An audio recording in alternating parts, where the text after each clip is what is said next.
Assalamualaikum warahmatullahi wabarakatuh. Halo teman-teman, kami dari kelompok 4 akan menjelaskan mengenai instrumen-instrumen keuangan Islam dengan dosen pengampu yaitu Bapak Profesor Dr. Agus Eko Sujianto, Sarjana Ekonomi Magister Manajemen. Sebelum masuk ke pembahasan, saya di sini akan memperkenalkan anggota dari kelompok 4. Yang pertama ada Alfi Nihayatur Rahmah dengan NIM 12640620163. Dan yang kedua ada Aas Ariska dengan NIM 12640620286. Untuk materi yang pertama yaitu kategori kontrak keuangan syariah. Kontrak transaksional berhubungan dengan sektor transaksi ekonomi real yang memfasilitasi pertukaran, penjualan, dan perdagangan komoditas dan jasa. Inti dari kontrak transaksional ini didasarkan pada aktivitas perdagangan atau pertukaran. Pertukaran dapat berbasis on the spot atau berjangka dan dapat berupa pertukaran komoditas dengan komoditas atau jual beli barang dengan harga tertentu dan jual beli barang dengan utang. Kontrak pembiayaan atau financing kontrak menawarkan jalan untuk menciptakan dan memperluas pembiayaan, memfasilitasi pembiayaan kontrak transaksional dan memberikan saluran untuk pembentukan kapital dan mobilisasi sumber daya antara investor dan pengusaha. Ciri utama kontrak pembiayaan adalah tidak adanya kontrak uang. Kontrak kesejahteraan sosial yaitu kontrak antara individu dan masyarakat untuk memberikan kesejahteraan dan kebahagiaan bagi mereka yang kurang mampu. Selanjutnya untuk materi yang kedua ada instrumen keuangan syariah atau bank syariah. Yang pertama ada penghimpunan dana. Penghimpunan dana di sini meliputi giro syariah, tabungan syariah, dan deposito syariah. Yang kedua ada penyaluran dana. Penyaluran dana di sini meliputi mudharabah, musyarakah, murabahah, salam, istisna, ijarah, qard, dan multijasa. Dan yang ketiga ada pelayanan jasa. Pelayanan jasa di sini meliputi letter of credit impor syariah, bank garansi syariah, dan penukaran valuta asing atau SHAF. Untuk penjelasannya akan dijelaskan pada slide berikutnya. Kita mulai dari penghimpunan dana. Penghimpunan dana di sini ada 3. Yang pertama adalah giro syariah. Giro syariah adalah simpanan yang penarikannya dapat dilakukan setiap saat dengan menggunakan cek atau biljet giro, sarana perintah pembayaran lainnya, atau dengan pemindah bukuan. Akad dalam giro syariah ini ada 2, yaitu akad wadiah dan juga akad mudharabah. Yang kedua adalah tabungan syariah. Tabungan adalah simpanan yang penarikannya hanya dapat dilakukan menurut syarat tertentu yang telah disepakati, tetapi tidak dapat ditarik dengan menggunakan cek atau biljet giro atau alat lainnya yang dapat dipersamakan dengan itu.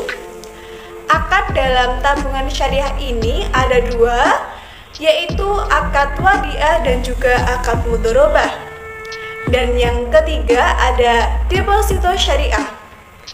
Deposito adalah simpanan yang penarikannya hanya dapat dilakukan pada waktu tertentu berdasarkan atas kesepakatan antara nasabah dan juga bank. Dalam deposito syariah menggunakan akad yaitu akad mudharabah. Selanjutnya yaitu penyaluran dana. Yang pertama adalah pembiayaan atas dasar akad mudharabah. Akad mudharabah adalah transaksi penanaman dana dari pemilik dana atau sohibul mal kepada pengelola dana atau mudharib untuk melakukan suatu kegiatan usaha tertentu yang sesuai dengan syariat Islam di mana pembagian hasil yaitu sesuai dengan nisbah yang telah disepakati sebelumnya. Akad mudharabah di sini ada dua, yaitu akad mudharabah mutlaqah dan juga akad mudharabah muqayyadah. Yang kedua yaitu pembiayaan atas dasar akad musyarakah. Akad musyarakah adalah transaksi penanaman dana dari dua belah pihak atau lebih untuk menjalankan suatu usaha tertentu yang sesuai dengan syariat Islam, di mana pembagian hasil sesuai dengan nisbah yang telah disepakati sebelumnya, sedangkan kerugian yaitu berdasarkan proporsi modal masing-masing. Dan yang ketiga adalah pembiayaan atas dasar akad murabahah. Akad murabahah adalah akad jual beli suatu barang sebesar harga perolehan barang ditambah dengan margin yang telah disepakati, di mana penjual akan menginformasikan terlebih dahulu terkait harga perolehan barang tersebut kepada pihak pembeli. Yang keempat ada pembiayaan berdasarkan akad salam. Akad salam adalah transaksi jual beli barang dengan cara pemesanan dengan syarat-syarat tertentu dan pembayaran tunai terlebih dahulu secara penuh. Yang kelima ada pembiayaan berdasarkan akad istisna. Akad istisna adalah transaksi jual beli barang dalam bentuk pemesanan pembuatan barang dengan kriteria dan persyaratan tertentu yang disepakati dengan pembayaran sesuai dengan kesepakatan. Yang keenam ada pembiayaan berdasarkan akad ijarah. Ijarah adalah transaksi sewa-menyewa atas suatu barang atau jasa antara pemilik objek sewa, termasuk kepemilikan hak pakai atas objek sewa dengan penyewa untuk mendapatkan imbalan atas objek sewa yang disewakan. Sedangkan ijarah muntahiyah bitamlik adalah transaksi sewa-menyewa antara pemilik objek sewa dan penyewa untuk mendapatkan imbalan atas objek yang disewakannya dengan opsi perpindahan hak milik objek sewa. Yang ketujuh ada pembiayaan akad qard. Akad qard adalah transaksi pinjam-meminjam dana tanpa imbalan-imbalan dengan kewajiban pihak meminjam mengembalikan pokok pinjaman secara sekaligus atau cicilan dalam jangka waktu tertentu. Dan yang terakhir ada pembiayaan multijasa.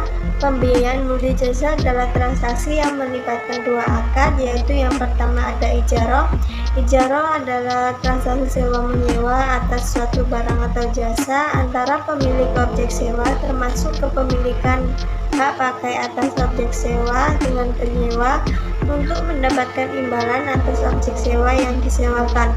Yang kedua ada kafalah. Kafalah adalah transaksi penjaminan yang diberikan oleh penanggung atau kafil kepada pihak ketiga atau yang tertanggung untuk memenuhi kewajiban pihak kedua atau makful anhu. Untuk pembahasan kita yang terakhir yaitu pelayanan jasa. Yang pertama adalah Letter of Credit atau LC impor syariah.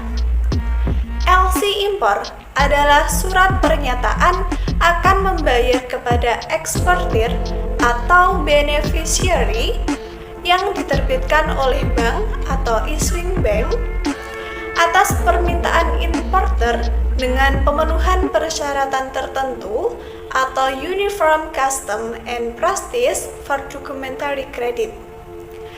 Nah, ada dua akad yang diterapkan oleh LC impor syariah ini, yaitu akad wakalah bil ujroh dan juga akad kafalah. Yang kedua adalah bank garansi syariah. Bank garansi adalah jaminan yang diberikan oleh bank kepada pihak ketiga penerima jaminan atas pemenuhan kewajiban tertentu nasabah bank selaku pihak yang dijamin kepada pihak ketiga yang dimaksud. Akad yang digunakan dalam bank garansi syariah adalah akad kafalah.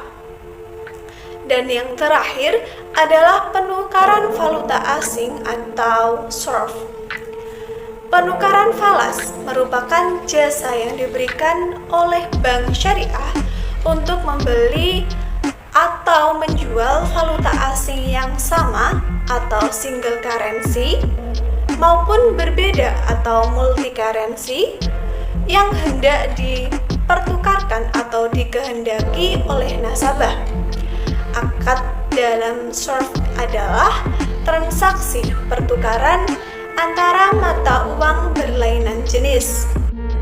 Baiklah, itu tadi pemaparan materi dari kelompok 4. Mungkin ada kurang lebihnya, kami dari kelompok 4 mohon maaf yang sebesar-besarnya. Wabillahi taufik wal hidayah. Wassalamualaikum warahmatullahi wabarakatuh.